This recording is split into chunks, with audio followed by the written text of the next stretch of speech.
aujourd'hui pour une vidéo qui va être un tag. Ça fait très longtemps que j'avais envie de vous faire une vidéo de ce type là. Et bien voilà, c'est le moment, on y est. Donc j'ai choisi le Epic Reads Book Tag. Alors je ne sais plus, je m'en excuse qui l'a initié, mais en tout cas il a été repris très brillamment par Mallory Dunn's Books.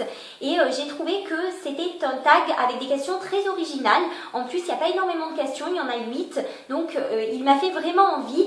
Et c'est donc sur ce tag là que ma vidéo d'aujourd'hui va porter. Donc ne vous inquiétez pas si mes yeux se portent un petit peu vers le bas, c'est tout simplement parce que j'ai ici mon petit carnet avec la liste des questions que je vais lire juste avant de vous donner mes réponses. On va commencer tout de suite avec la première question qui est: si tu pouvais inviter un auteur et l'un de ses personnages à boire un café, lequel choisirais-tu?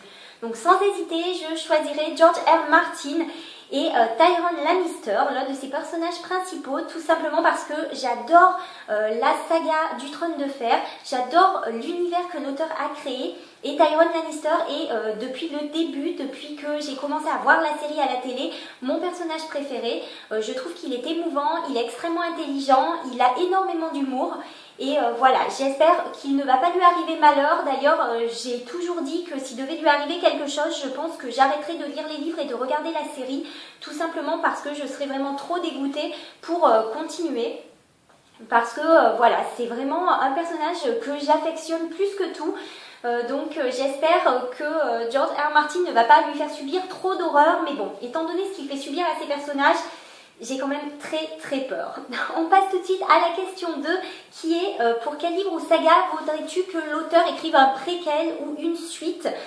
Donc j'aimerais beaucoup que les auteurs Olivier Perru et Patrick Maxpert, les auteurs de la saga des Hauts Conteurs, écrivent un préquel. Donc je vous reparlerai de cette saga la semaine prochaine dans mon bilan lecture parce que je suis actuellement en train de lire le tome 4. Donc je vais juste voilà, brièvement vous dire que donc c'est une saga qui se compose de 5 tomes et on suit en fait une caste qui s'appelle les Hauts Conteurs et qui est à la recherche des pages d'un livre, le livre des peurs. Et voilà, ils veulent éviter que ces pages du livre ne tombent entre de mauvaises mains.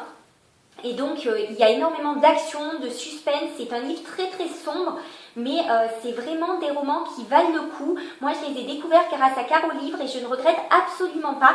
Et j'aimerais vraiment que les auteurs voilà, écrivent un préquel pour voir un petit peu comment s'est formée cette caste, comment les hauts conteurs un peu âgés que nous suivons dans le livre, voilà comment ils ont intégré cette caste.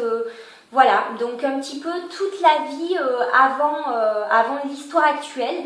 Donc voilà, si vraiment les auteurs m'entendent, sait-on jamais, j'aimerais vraiment voilà, avoir toutes ces informations parce que c'est vraiment un univers très riche et extrêmement intéressant qu'ils ont créé.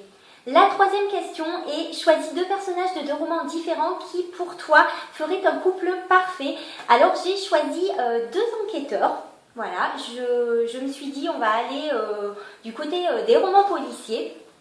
Ça n'a pas été facile parce que des personnages qui feraient un couple parfait, il y en a quand même des tonnes.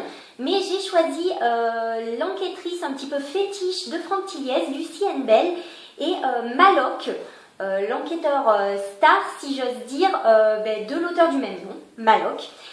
Parce que voilà, je trouve qu'ils iraient super bien ensemble. Lucy Anne Bell dans les romans de Franck Tilliez est en couple avec Charcot qui est un petit peu ours, un petit peu bourru, et Maloc, en fait le commissaire Maloc dans les romans de Maloc est un petit peu pareil. Il a un très grand cœur, mais voilà, il fait un peu ours quand on le voit. Il est assez bourru tout comme Charcot, donc voilà, il ferait un très beau couple.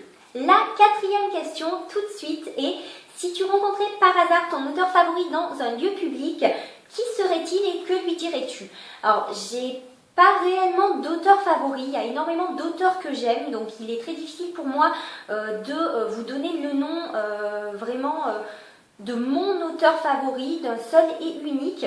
Mais voilà, si je devais vraiment rencontrer un auteur que j'apprécie particulièrement, on va toujours rester dans la saga Le Trône de Fer, ça serait George R. Martin. Et je lui dirais tout simplement: si tu as besoin d'aide, n'hésite pas, je veux bien venir faire les courses, le ménage, la cuisine, tout ce que tu veux, mais je t'en supplie, ne fais qu'écrire. Ne dors même plus, écris, écris, écris, parce qu'on n'en peut plus d'attendre la suite des aventures des personnages du Trône de Fer. Vraiment, on est tous comme ça en attente de la sortie du tome 16. Et voilà, je veux bien te débarrasser de toutes les tâches quotidiennes alentour si tu écris. Voilà ce que je lui dirais. On passe maintenant à la question 5 qui est: quel bouquin t'a rendu accro à la lecture et pourquoi?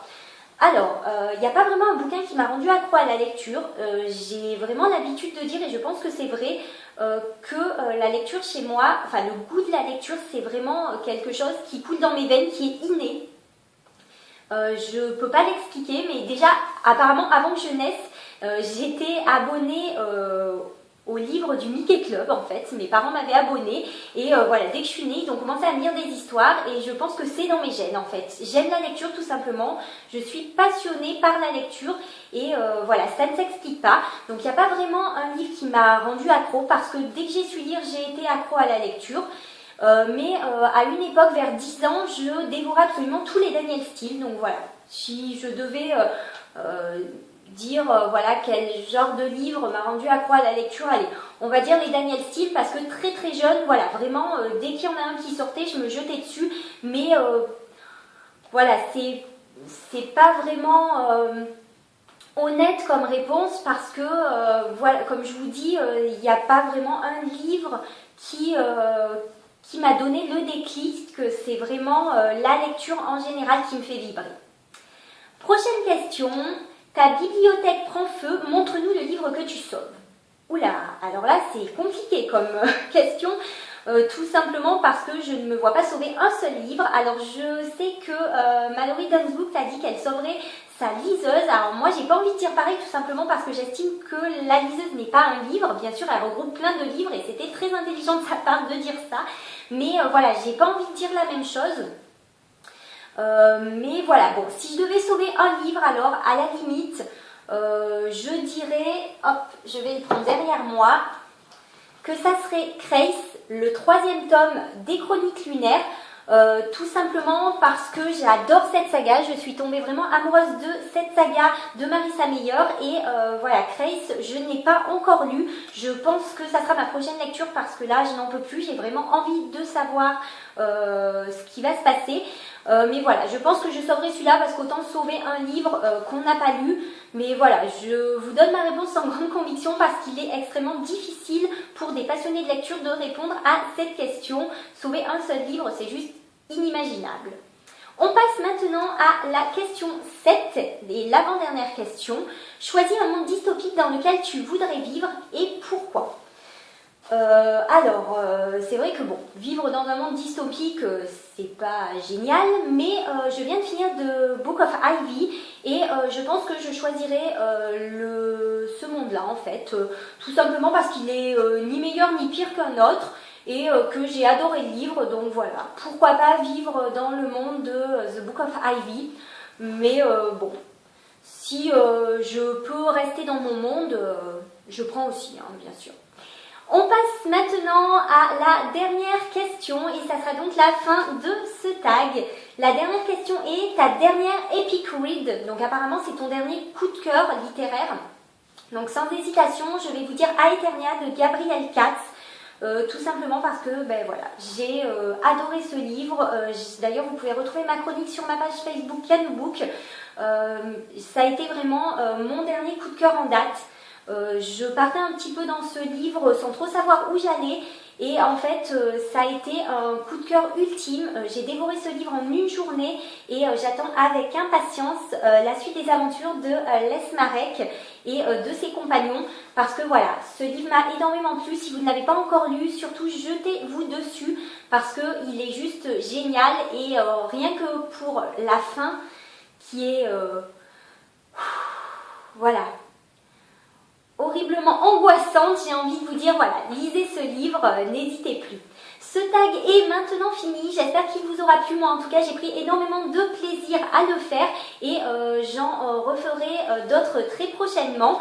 Je vous laisse et je vous dis à très très bientôt mes papillons. Au revoir.